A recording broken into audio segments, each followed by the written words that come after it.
Irmãos, o Evangelho de Marcos, em seu capítulo 14, a partir do versículo 22, a Bíblia Sagrada nos conta que, depois de Jesus haver tomado a Santa Ceia com seus discípulos, Jesus se retira deste lugar, vai até um jardim chamado Getsêmani e, após ter orado a Deus, o traidor Judas, acompanhado de alguns escribas, fariseus e pessoas armadas de espadas e porretes, Judas beija a face do nosso Senhor, o denunciando aos demais, e ali se inicia um grande tumulto, que resulta não apenas na prisão de Jesus, mas também na fuga e abandono de todos os demais, que, temendo por retaliações e o mesmo fim, fogem em disparada com o intuito de proteger as suas próprias vidas.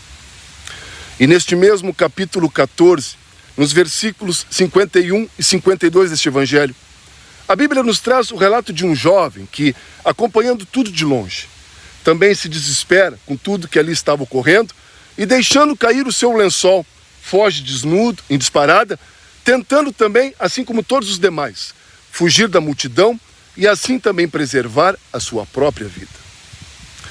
E lá no capítulo de Atos dos Apóstolos, em seu capítulo 15, versículos 36 ao 41, a Bíblia Sagrada nos conta o relato de uma discussão entre Paulo e Barnabé. Barnabé queria muito levar consigo novamente um irmão chamado Marcos. Porém, Paulo, ainda revoltado pelo fato de Marcos os ter abandonado, se nega a levar consigo esse irmão, e assim Paulo e Barnabé discutem, se dividem, seguindo Barnabé com Marcos para a região de Chipre e Paulo e Silas para as regiões da Síria e da Cilícia. Após a vinheta, irmãos, após a vinheta eu quero falar um pouquinho mais a respeito do grande evangelista chamado Marcos. Um homem que iniciou a sua fé como um mero simpatizante da causa do nosso Senhor. Um homem que, mesmo tendo fugido como todos os demais e abandonado nosso Senhor, teve uma outra chance, uma nova oportunidade, e agora, conhecendo a Cristo de forma sobrenatural, se torna um instrumento nas mãos do nosso Senhor e dá início às primeiras linhas do Novo Testamento, por meio da sua escrita agora do Evangelho de Marcos. Não saiam daí, são apenas 10 segundos. Após a vinheta, irmãos, após a vinheta, caímos de cabeça na impactante palavra do nosso Senhor. Fique conosco, irmãos.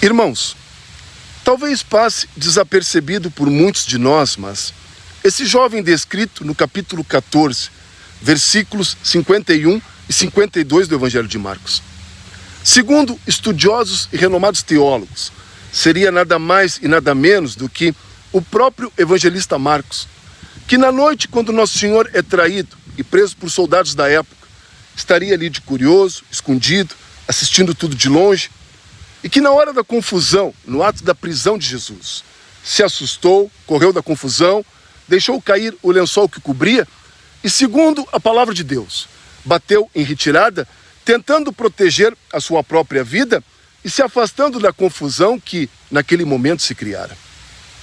Segundo alguns estudiosos e aquilo que se depreende das Escrituras Sagradas, Marcos era filho de uma mãe chamada Maria, um nome bastante comum naquela época.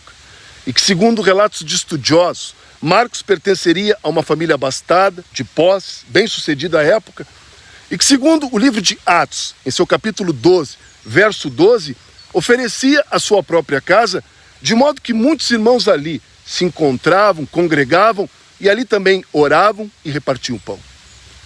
Alguns teólogos entendem que o local onde se realizou a última ceia, esse espaço, esse ambiente físico chamado de cenáculo, teria sido cedido pela família de Marcos, de modo que, mesmo ainda não sendo seguidor de Jesus, o jovem Marcos, naquela oportunidade ao menos, estava próximo dos eventos, talvez fosse um simpatizante da causa de Jesus, e que na noite, quando prenderam Nosso Senhor, foi até o local de curioso, assistiu a tudo, e inclusive passou a vergonha de ter de fugir do local às pressas e totalmente desnudo.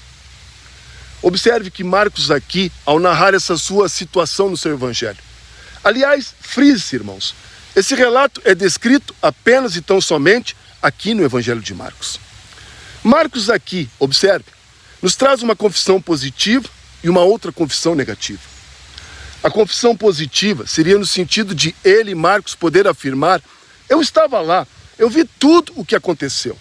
Eu sei muito bem a verdade daquilo que agora estou escrevendo.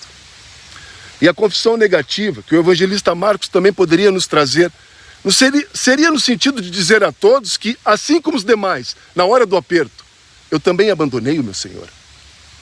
Esse jovem que fugiu desnudo quando da prisão de Jesus, esse mesmo homem que mais tarde abandonou a causa, deixou os irmãos Paulo e Barnabé sozinhos, esse mesmo homem chamado Marcos, quando entendeu a graça de Cristo, se tornou o primeiro evangelista a escrever o seu evangelho e, graças a Jesus, por pura misericórdia do nosso amado Senhor, se torna agora um instrumento nas mãos de Deus e assim escreve as primeiras linhas do Novo Testamento, escrevendo o seu evangelho no ano 50 depois de Cristo. Se Marcos antes, quando jovem, era apenas um simpatizante da causa de Jesus, entenda que Marcos agora, quando iluminado pela ação do Espírito Santo, entende quem é Cristo, descobre ser ele, o Filho de Deus, e passa a viver a sua vida por fé, se deixando ser impactado pelo sobrenatural de Deus, de modo que a sua vida agora se torne um eterno perfume agradável ao nosso amado Senhor Jesus. Tudo isto para te dizer por meio deste vídeo hoje, meu irmão e minha irmã, que Deus não se esqueceu de você. Se porventura hoje você se encontra afastado dos caminhos do nosso Senhor, eis uma bela oportunidade neste dia para se entregar a Deus, pedir perdão pelos seus pecados e voltar aos caminhos que Ele tem preparado para você. Entenda algo muito importante. Deus te ama, Ele morreu por você. Tudo o que Ele mais quer é abrir os teus olhos espirituais e te fazer enxergar aquilo que de melhor Ele tem preparado para a sua vida. Reflita a respeito. Se você gostou do vídeo de hoje, então eu tenho um convite muito especial a te fazer.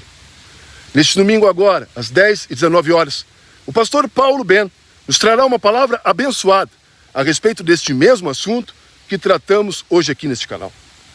Aproveite a oportunidade e curta a nossa página. Se inscreva no nosso canal, ative as notificações, deixe algum comentário seu aqui embaixo. Não se esqueça, é neste domingo agora, às 10 e 19 horas, aqui no Facebook da Salvos. Um grande abraço, um abençoado final de semana e lembre-se, a porta da graça, por pura misericórdia do nosso amado Jesus, ainda está aberta, irmãos. Deus os abençoe poderosamente.